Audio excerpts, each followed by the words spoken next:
अब हम Avogadro's number का कॉन्सेप्ट मज़ीद कुछ एग्जांपल्स के साथ क्लियर करने की कोशिश करते हैं। सबसे पहले आप देखें 1 मोल ऑफ वाटर जो है उसके अंदर 6.022 एक्सपोनेंट 23 मॉलिक्यूल्स ऑफ वाटर होते हैं और उसका मैस कितना होता है 18 ग्राम मैस होता है।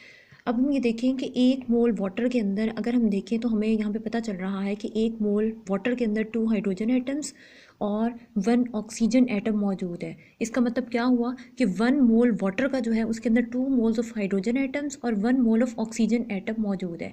1 मोल ऑक्सीजन का और 2 मोल्स उसके अंदर हाइड्रोजन के मौजूद हैं। ठीक है, तो अगर 1 मोल वाटर के अंदर 6.022 एक्सपोनेंट 23 मॉलिक्यूल्स ऑफ वाटर मौजूद होते हैं तो इसका मतलब है कि अगर हमारे पास नंबर ऑफ़ मोल्स ज़्यादा होंगे तो हमारे पास नंबर ऑफ़ मॉलिक्यूल्स भी ज़्यादा हो जाएंगे। ठीक है, तो अब हम देखते हैं कि हाइड्रोजन के 2 मोल्स के अंदर हमारे पास 2 multiply by Avogadro's number of atoms मौजूद होते हैं। ठीक है, इसी तरह 1 मोल ऑफ ऑक्सीजन के अंदर हमारे पास एवोगैड्रोस नंबर ऑफ़ एटम्स मौजूद होते हैं। क्लियर। सेकेंड एग्जाम्पल हमारे पास है 1 मोल ऑफ सल्फ्यूरिक एसिड जो है उसके अंदर Avogadro's number of molecules of sulphuric acid मौजूद होते हैं और उसका मैस जो हमारे पास है 98 ग्राम।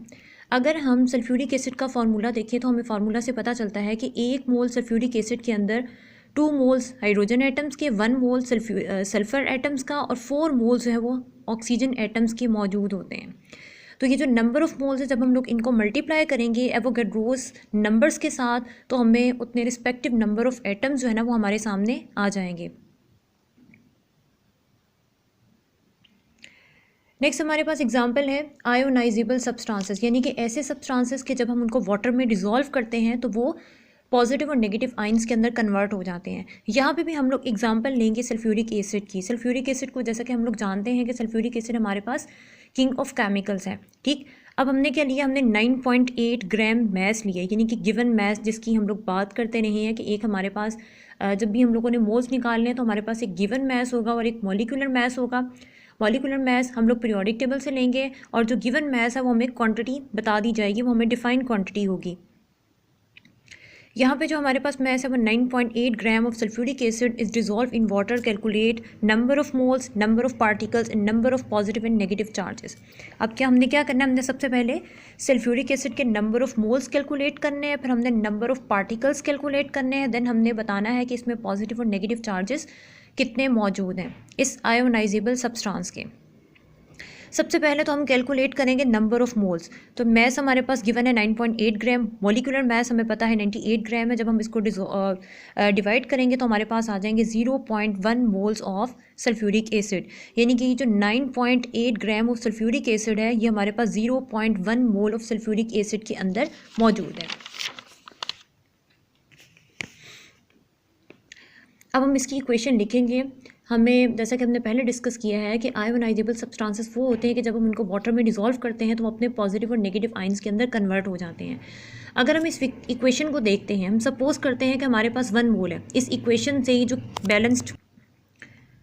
ये जो हमारे पास बैलेंस्ड केमिकल इक्वेशन है उसके अकॉर्डिंग हमें पता चल रहा है कि जब हमारे पास 1 मोल सल्फ्यूरिक एसिड का है तो उससे 2 मोल्स ऑफ हाइड्रोजन आइंस और 1 मोल ऑफ सल्फेट आइंस बनते हैं। ठीक है, 1 mole of sulphate ions, 2 moles of hydrogen ions बनते हैं। और अगर हम चार्जेस की बात करें तो हमारे पास 2 मोल्स ऑफ पॉजिटिव चार्जेस हैं। ठीक है, यानी कि एक हाइड्रोजन के ऊपर 1 प्लस चार्ज है तो हमारे पास 2 मोल्स हैं हाइड्रोजन एटम्स के।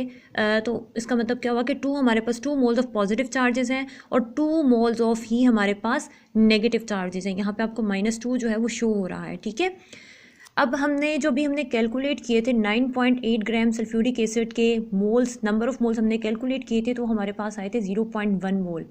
ये जो अभी हमने डिस्कस किया था ये हमने 1 मोल के लिए किया था कि 1 मोल सल्फ्यूरिक एसिड के अंदर 2 मोल्स हाइड्रोजन आइंस के, 1 मोल सल्फेट आइंस का, 2 मोल्स पॉजिटिव चार्जेस के और 2 मोल्स ही नेगेटिव चार्जेस के मौजूद हैं।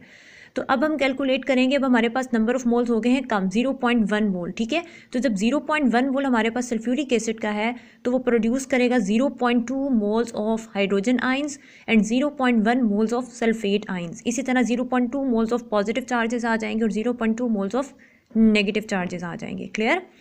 और अब हमने क्या करना है, हमने जो भी हमारे पास जब हमने एवोगैड्रोस नंबर को कैलकुलेट करना है तो उसको कैलकुलेट करने का तरीका हमारे पास क्या है कि हमने उसको रिस्पेक्टिव नंबर ऑफ मोल्स के साथ हमने डिवाइड कर देना है।